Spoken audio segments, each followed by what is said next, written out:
Hello again, Dominic Trophy, and welcome to another video.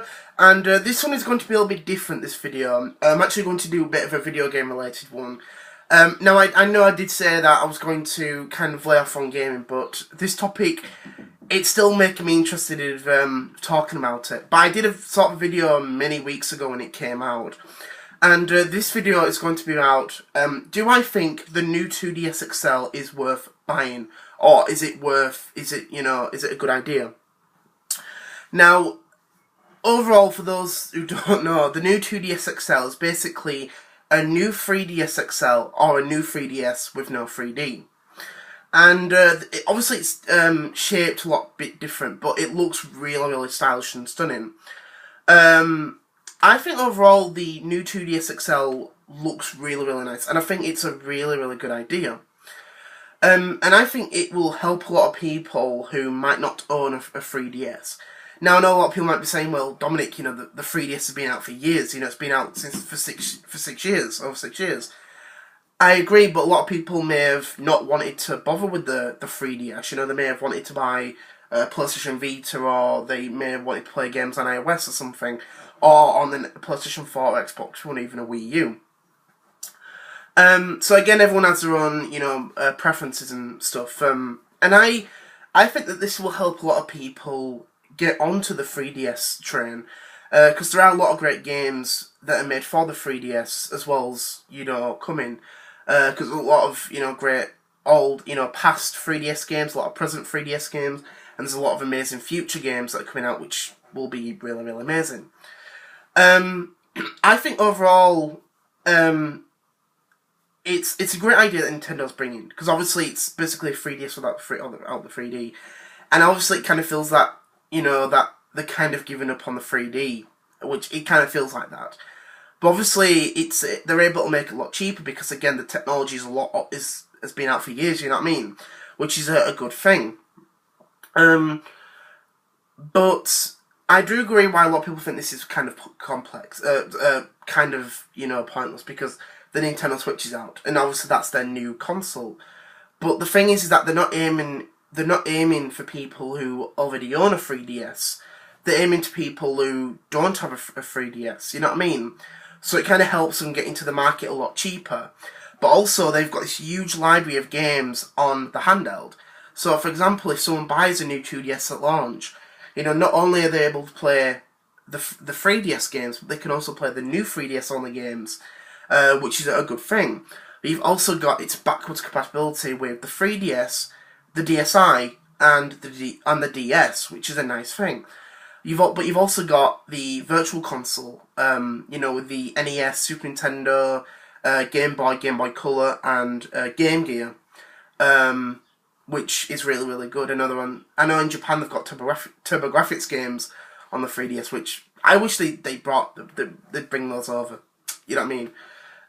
So you've got this huge library of games. So basically, you've got around over 12 years worth of content on your device, which is a good thing. So you're able to get into the handheld a lot cheaper. It really, really is. Even if you've had a DS for many, many years, you hadn't used it in so long. If you've still got those DS games, you can play them on the new 2DS XL, which is a nice thing. But if you add a 2DS and you want to upgrade, that's a good thing, because obviously you're able to get the new library of games on your handheld, as well as, if you want to go back to the DS or the DSi, you can access those games, which is a nice thing.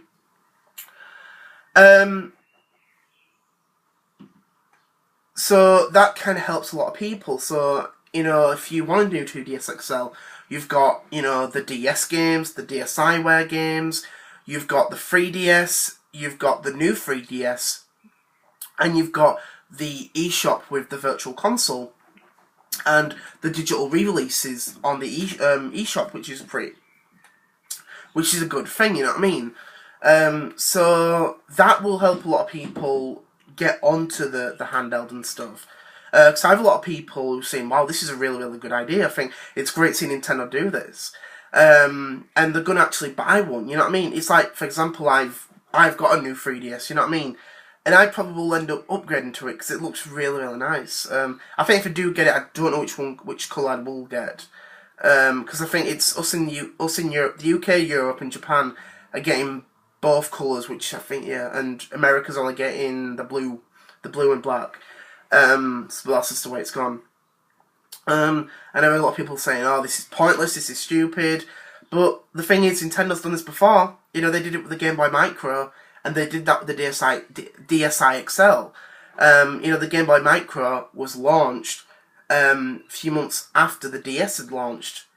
So, you know, that's the thing and stuff. But the reason that the Game Boy Micro didn't really survive that long was because a lot of people didn't buy it. They thought it was kind of, you know, pointless waiting. But it was made as basically as a cheap alternative to people who want to get into the handheld market, because obviously around that time the DS was coming out, and sorry about that. But the DS, the original DS when it came out, had backwards compatibility with the Game Boy Micro. The Game Boy Advance.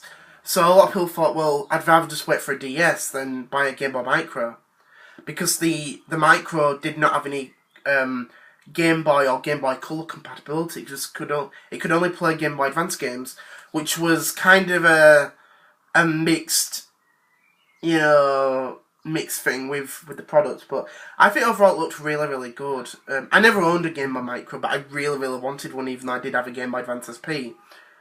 But that's just, you know, the way it goes and stuff. And the DSi XL was kind of only put out there, I think, for Nintendo to have something current, even though they did have the DSi, which had been out for a year around that time, around 2 years, because it came out in 2008 in Japan. Even though the 3DS was announced in 2010, it made a lot of people think, well, what's the point of buying a DSi XL when the 3DS is coming out? You know what I mean? And that's what made a lot of people think that. You know, if I've already got a DS or a DSi, I can just wait for the 3DS. And that's what happened. You know, I'm not saying that he didn't sell, you know, people did buy a DSi XL, but most people just waited for a 3DS. I thought, there's no point, you know what I mean? And that's the way it goes. Does this mean that we could see a 3DS successor? I don't know, you know. But I think if we did see a 3DS successor, would they drop the backwards compatibility? I don't think for the Virtual Console. I think they'd still have Virtual Console compatibility. But will they drop the DS and the 3DS overall? Because if we did see another one, would they keep the 3DS compatibility? I don't know, you know what I mean? We'll just have to wait and see. Will we see a 3DS successor? I don't know. But I do know, obviously, with the Nintendo Switch coming out, a lot more people will actually becoming a lot more interested with that than the 3DS. But obviously there's a lot more games that are coming out for the 3DS, which is pretty cool. And you've got the, you know, the new 3DS games and the Switch games that are multi-platform. That's just the way it goes. So that's pretty much it, really. I think it's a great handheld, and it'll be interesting to see what happens. So I just want to say thank you very much for watching. I hope you enjoyed this video, and I will see you all later on. And I'll be doing a video on Friday, so I will. And I'm not not being you know, not that's not a typo. I'll be doing a video on Friday and Saturday. So I hope you look forward to those two videos at the end of the week. I just want to say thank you very much for watching. See you later. Bye.